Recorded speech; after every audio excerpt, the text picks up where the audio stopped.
Hello. Thank you to Andrew Patterson, our wonderful organist, for playing us in. Hopefully you've all managed to join us online now. My name is Amelia Foster, and I have recently had the incredible privilege of joining Sobel House Hospice Charity as CEO. I also need to start with an apology. Lights of Love is a special event for us and for you, our community. We know how important it is for you to be able to honour and celebrate the memory of your loved ones.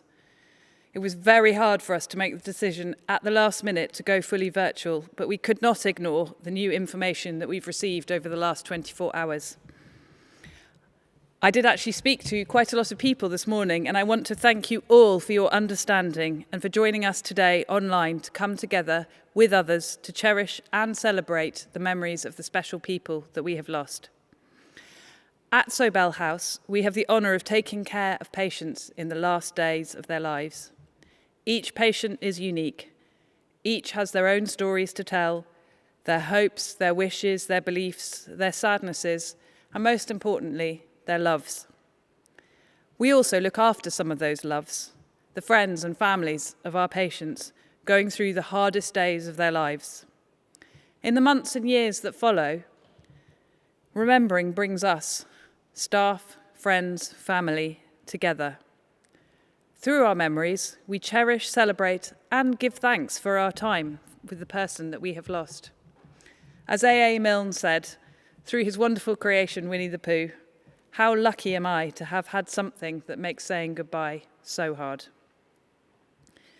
Grief is indeed a hard journey, and one which has been made even more difficult over the past 21 months during the ongoing pandemic, which, as today has proved, makes so many things so much more complicated.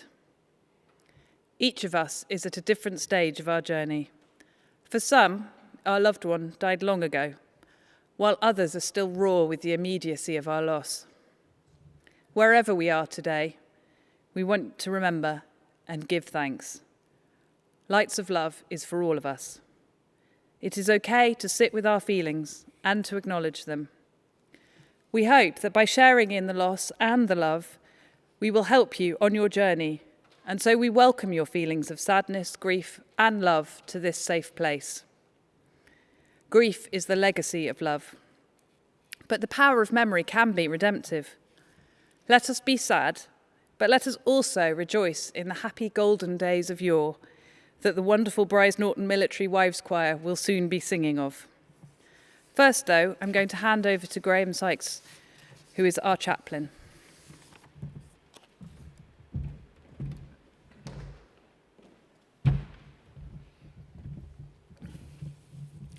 A poem by Tanya Lord. Today I am thankful. Today I am thankful for tears, though an ocean I have cried. They speak of our connection, reminding me that love has not died. Today I'm thankful for memories. They brighten the road of grief. They remind me of the love shared and provide a small relief. Today I'm thankful for love, felt strongly in my soul. Love continues living forever, keeping us together and keeping us whole. Today I'm thankful for friends, those who didn't walk away. They saw my broken heart and chose to sit and stay. Today I'm thankful for time, for the moments that were too few, through the tears that are shed. Today I am thankful for you.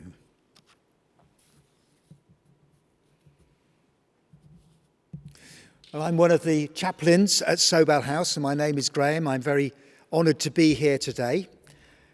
I'm going to share with you a story. It's about a wonderful family, a family who have been created out of my imagination in my head, but created from so many families that I've had the privilege to support over the years. You may recognise something of your own experience here. To be seasonal, this is a Christmas story.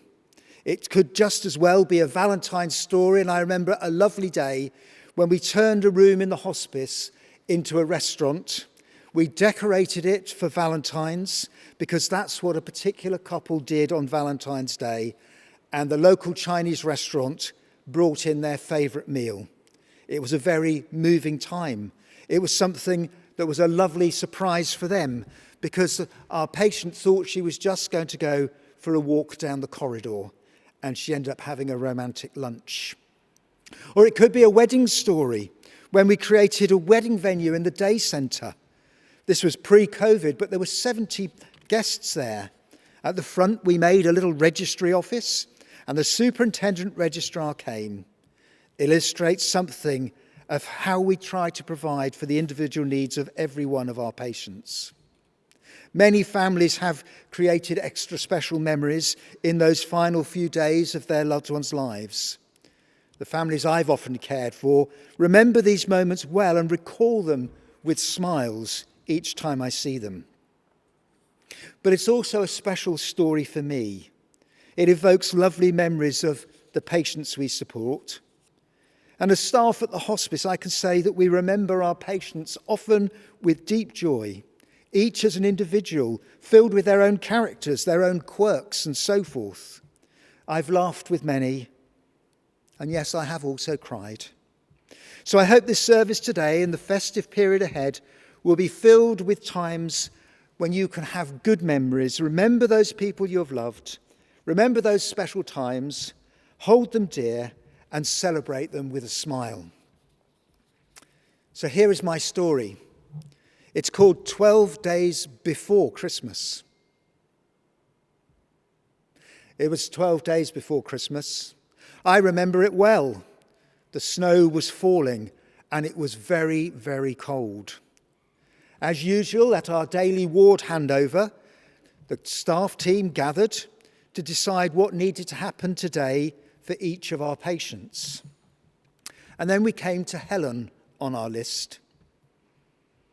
Helen was deteriorating fast. The exhaustion, the fear, the brokenness in her family was palpable.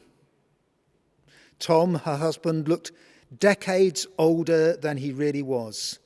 Many roller coaster late night admissions to A&E, hearing too often that Helen was about to die, had taken its toll.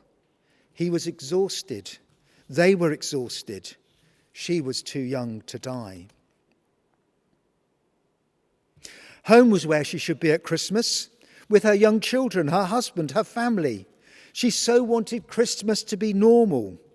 Church, carols, cakes, trees, presents, lunch. Our heavy-hearted team knew it just wasn't going to happen, or so we thought. Now, I had a very good rapport with Helen. I went to see her that morning. And as I walked into her room, she grasped my hand and she looked into my eyes and she asked me to pray that she would have Christmas. Before praying, I held the silence.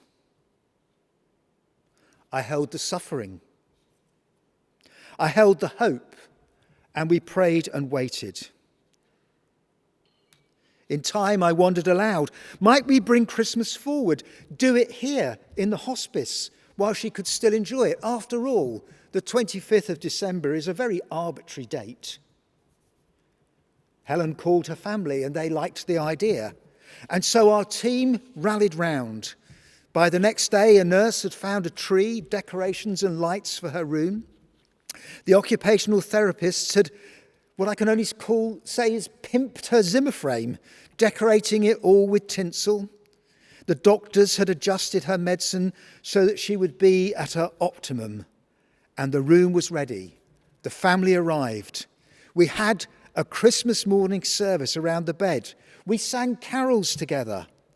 Afterwards, I went and got the drinks trolley, which was very, very welcome.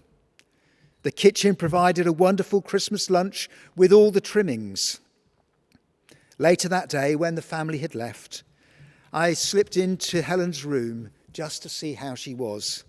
She was exhausted, but she stirred, she saw me and mumbled, "What a Christmas! My last G&T." She smiled, said cheers, and went back to sleep. So as the following days passed, she became sleepier and sleepier. She died in the early hours of the morning, 8 days before Christmas. I joined the family gathered around the bed. I asked each of them to remember a time when they'd had fun with Helen, with their mum, with Tom's wife, sister, brother. Some spoke them aloud. And when people had said what they wanted to say, I said the last prayers in accordance with her wishes. Later that day, Tom observed to me, it wasn't what he'd expected. He knew it's what she wanted. He felt strangely good this Christmas. He had been able to celebrate it with Helen, and that was something he didn't think he was going to be able to do, with all the family together, just as she had wanted.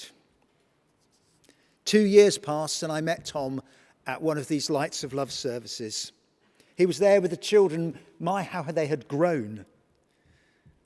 But as I went over to them, as they came to me to talk, I said, "How are things?" And that's always quite a dangerous question. And Tom said, "Well, we had 2 Christmases that year, and I had dreaded it, but we all shared the memories we had with that Christmas dinner. The bottle of wine you gave me, I slipped one to him as I left the room, one for them to celebrate with. And that meant a lot to him. We talked about those memories," he said, "and we encouraged each other to speak out loud what you said in the prayers. We were happy. We now feel we're celebrating her life rather than mourning it.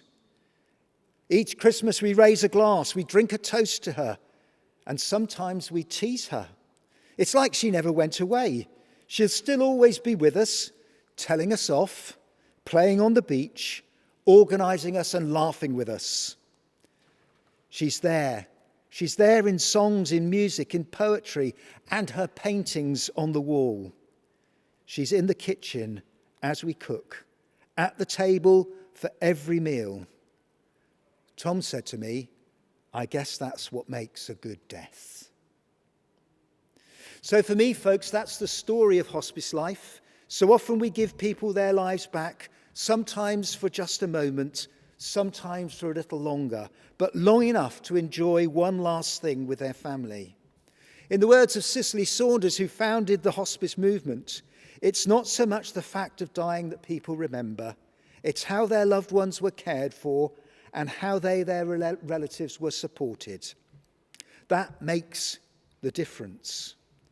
So now I join with you in celebrating with thanksgiving the lives of all whom we have loved and lost, and being grateful for the time that we were granted to share their lives.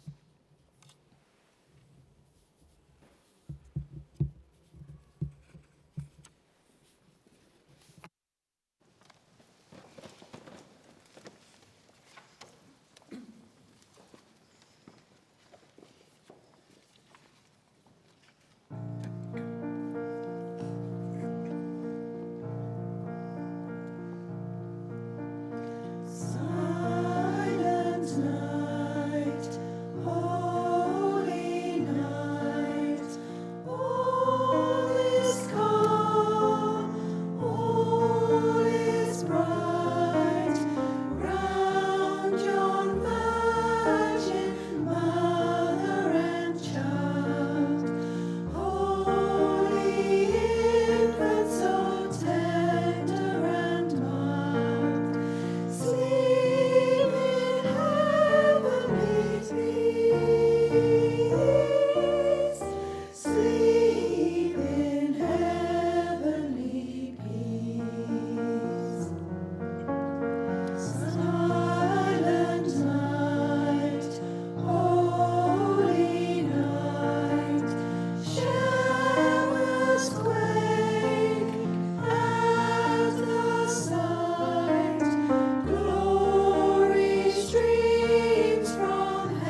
I'm delighted to welcome our next two contributors. Our charity ambassador, Paul Chahidi, who has filmed himself recording a poem in LA, where he is currently. And then we will hear from Surinder Singh, who's head of bereavement and volunteering services, who will share a beautiful reading on the nature of grief. I'm proud to be an ambassador of Sobel House. Sobel House is a very special place to me and my entire family because the hospice looked after my father in the last few weeks of his life, and it did so with huge compassion, skill, and great kindness. I'm sorry I can't be with you all today in person for our Lights of Love celebration, but I'm delighted to be able to join you from afar and to read the following poem, When at Heart You Should Be Sad, by Sir Walter Raleigh. When at heart you should be sad, pondering the joys we had, listen and keep very still. If the lowing from the hill or the tolling of a bell do not serve to break the spell, listen. You may be allowed to hear my laughter from a cloud.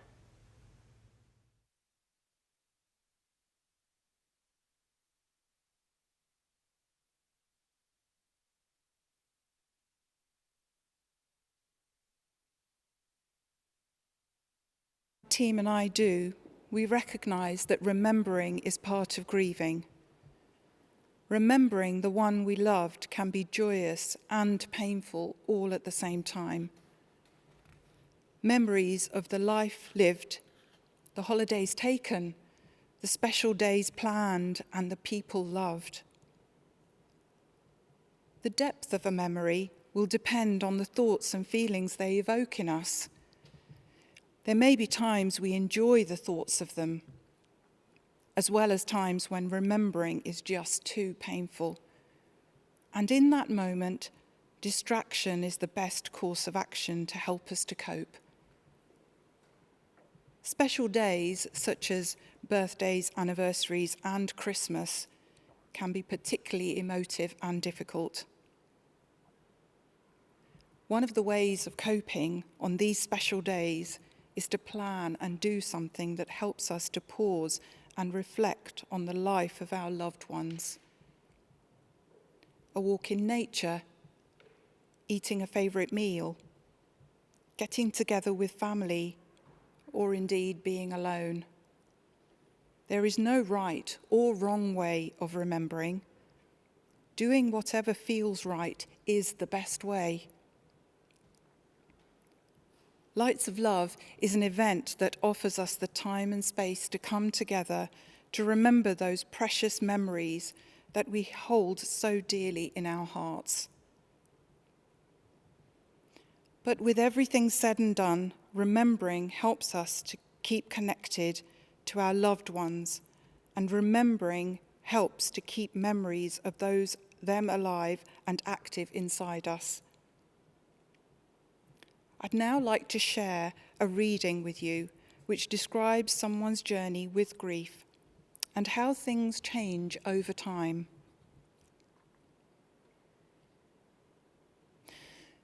The best way I can describe grief as the years go by is to say it's similar to carrying a stone in my pocket. When you walk, the stone brushes against your skin. You feel it. You always feel it. But depending on the way you stand or the way your body moves, the smooth edges might barely graze your body.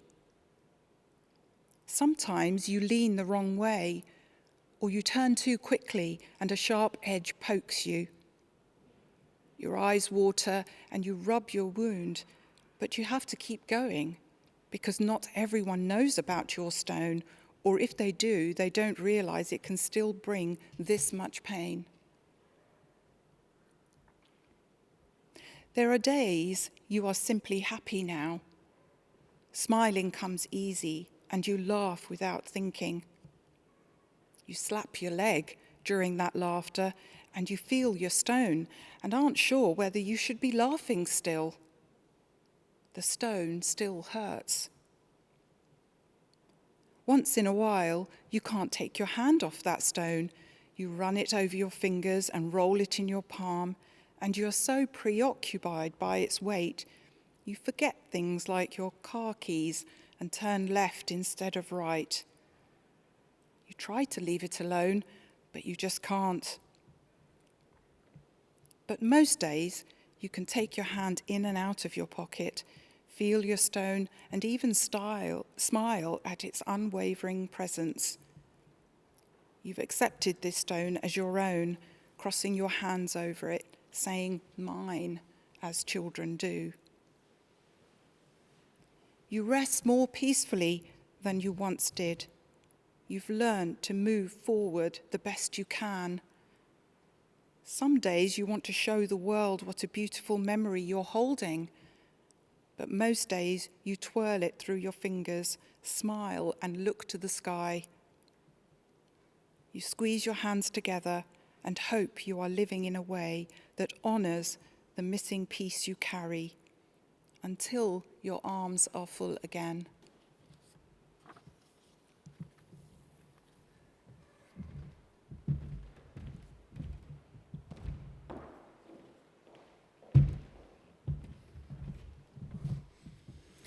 We move now to the remembrance section of the service, during which we hope you can honour and celebrate the cherished memories of your loved ones. To begin, I invite Victoria Bradley, our clinical lead, to lead us in a reflection.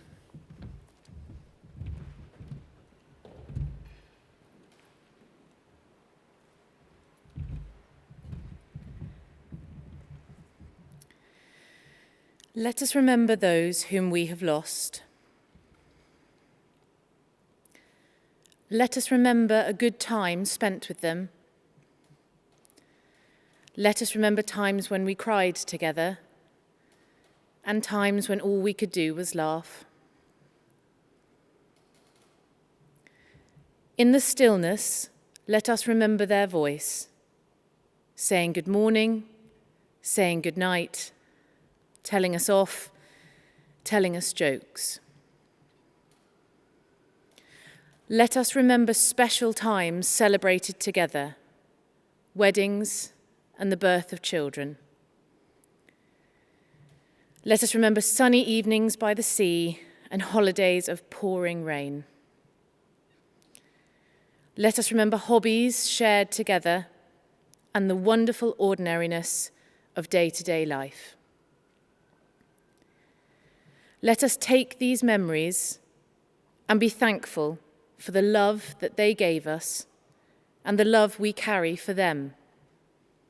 Let us give thanks that they lived and that we lived with them. Let us cherish their memories and celebrate their lives.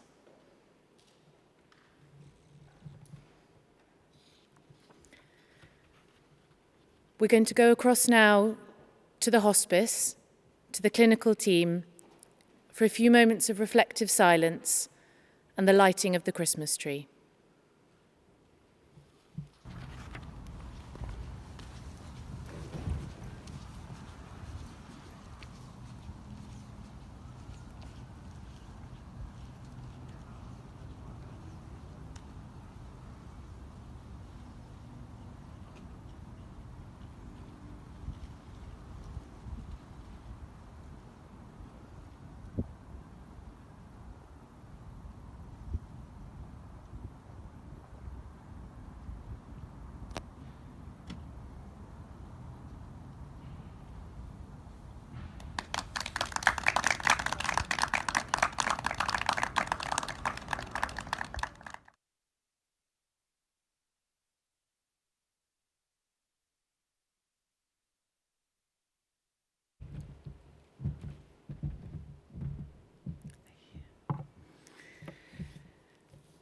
Tom Crook, our music therapist, and Jackie Oates, who is a student music therapist, will now perform The Joy of Living.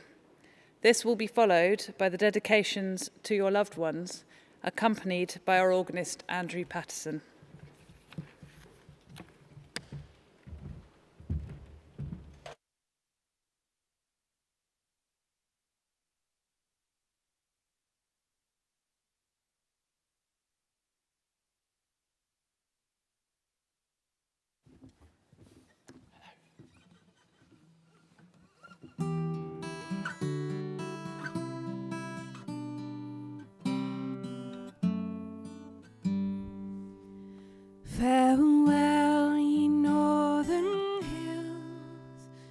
You mountains all goodbye, moorland and stony ridges, crags and peaks goodbye. Glade a far farewell, cold big scar fell, cloud bearing soon then. Sun-warmed rocks and the smell of bleak clothes, frozen sea, and the snow and the wind and the rain of hills and mountains.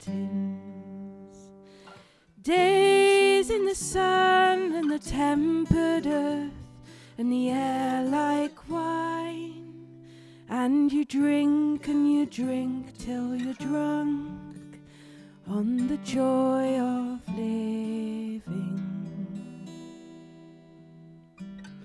Farewell to you, my love, my time is nearly done. Lie in my arms once more until the darkness comes. You filled all my days, held the night at bay, dearest companion. Years pass by and they're gone with the speed of birds in flight. Our lives like the verse of a song held in the mountains. Give me your hand and love and join your voice with mine, and we'll sing of the hurt and the pain and the joy of living. Farewell to you, my chicks, soon you must fly alone. Flesh of my flesh, my future life, bone of my bone. May your wings be strong, may your days be long, swift be your journey. Each of you bears inside of you the gift of love. May it bring you light and warmth and the pleasure of giving. Eagerly savor each new day and the taste of its mouth. Never lose sight of the thrill and the joy of living. Take me to some high place of heather, rock and ling. Scatter my dust and ashes, feed me to the wind, so that I may be part of all you see, the air that you are breathing. I'll be part of the curlew's cry and the soaring hawk, the blue milkwort and the sun, dew hung with diamonds. I'll be riding the gentle breeze as it flows through your hair, reminding you how we shared in the joy of living.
Thank you, Andrew.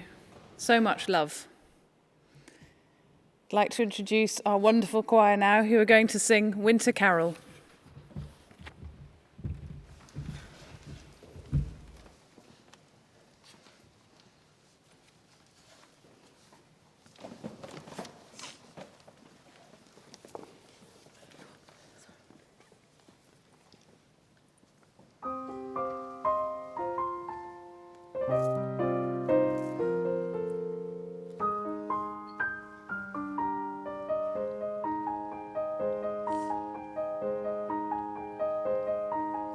I see sparkling like jewels on the ground.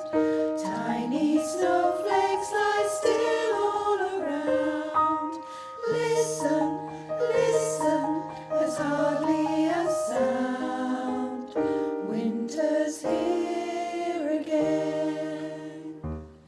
And the frost on the trees could be springtime blossom, while the stars up above take us somewhere unknown. There's not even a ripple on the water today. It's a beauty to behold when it gets this cold.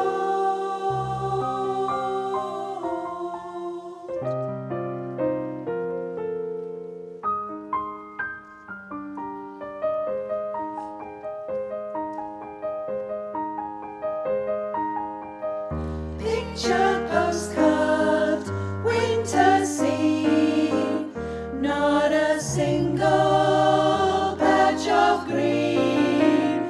Such a wonder, praise the earth for this wonderful time, for this wonderful time of year.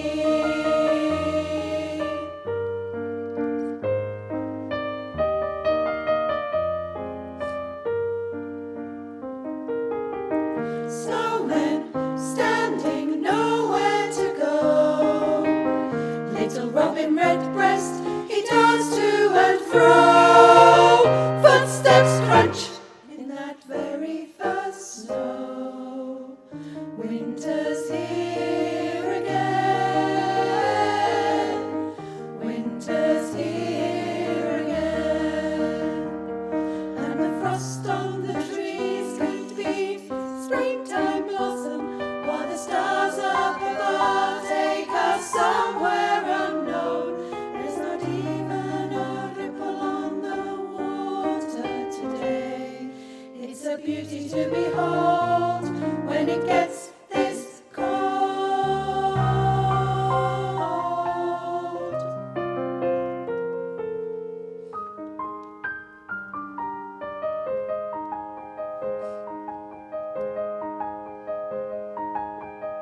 Picture postcard, winter scene, not a single patch of green. Such a wonder, praise the earth for this wonderful time, this time of year.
And so, as we approach the end of Lights of Love for this year, we hope that we've given you some precious time and space to remember your loved ones and to celebrate the time that you had with them too.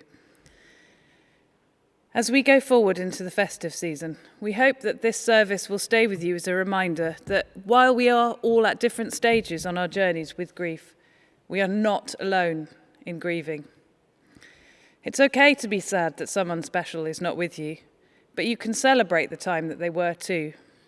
As Surinder said earlier, there is no right or wrong.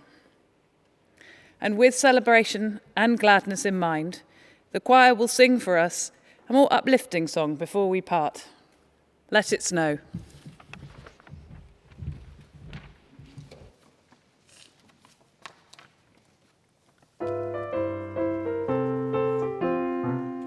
Oh, the weather outside is frightful, but the fire is so delightful, and since there's no place to go, let it snow, let it snow, let it snow. It doesn't show signs of stopping, and I brought some corn for popping. The lights are turned way down low. Let it snow, let it snow, let it snow. When we finally kiss goodnight, how I hate going out in the storm. But if you really hold me tight, all the way home I'll be warm. The fire is slowly dying, and my dear, we're still goodbying. But as long as you love me so, let it snow, let it snow, let it snow. When we finally kiss goodnight, how I hate going out in the storm. But if you really hold me tight, all the way home I'll be warm. The fire is slowly dying, and my dear, we're still goodbying. But as long as you love me so, let it snow, let it snow, let it snow. When we finally kiss goodnight, how I hate going out in the storm. But if you really hold me tight, all the way home I'll be warm. The fire is slowly dying, and my dear, we're still goodbying. But as long as you love me so, let it snow, let it snow, let it snow. Let it snow, let it snow, let it snow.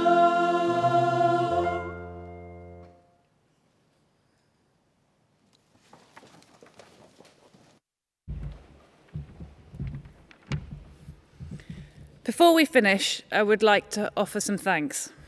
Thank you so much to the amazing choir, the Bryce Norton Military Wives Choir, for their singing this evening. It's been very special to share this event with you. Thank you to all of you who have contributed to the service with readings, poems, stories and songs.